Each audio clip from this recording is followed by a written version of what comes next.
আসসালামু আলাইকুম গাইস, আমরা চলে আসলাম ইব্রাহিমপুর মিনি কক্সবাজার। আজকে শুক্রবার, বন্ধুরা সবাই মিলে ছুটির দিন ঘুরতে আসলাম। এখানে জায়গাটা অনেক সুন্দর, দেখার মতো একটি জায়গা।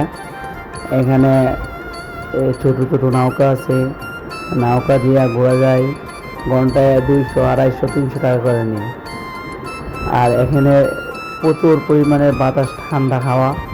এখানে যদি কেউ ঘুরতে আসে তাহলে অবশ্যই মন ভালো হয়ে যাবে। আপনারা সবাই আসতে পারেন, এসে ঘুরে যেতে পারেন। অনেক সুন্দর একটি জায়গা। এখানে প্রচুর মানুষ আসছে। আজকে তো শুক্রবার, ছুটির দিন, তাই একটু মানুষের ভিড় বেশি। শুক্রবার ছাড়াও এখানে মানে প্রায় সময় মানুষ থাকে। তো আপনারা আসবেন, এসে ঘুরে যাবেন, দেখেন অনেক ভালো লাগবে। আর এখানের ভিউগুলো অনেক সুন্দর। পিক তুললে, ভিডিও করলে অনেক ভালো হয়, কিন্তু আমরা পিক তোলার সময় পাই নাই, মানুষের ভিড়ে যাইতে দেরি হয়ে গেছে। তাই সবাই ভালো থাকবেন। আসসালামু আলাইকুম।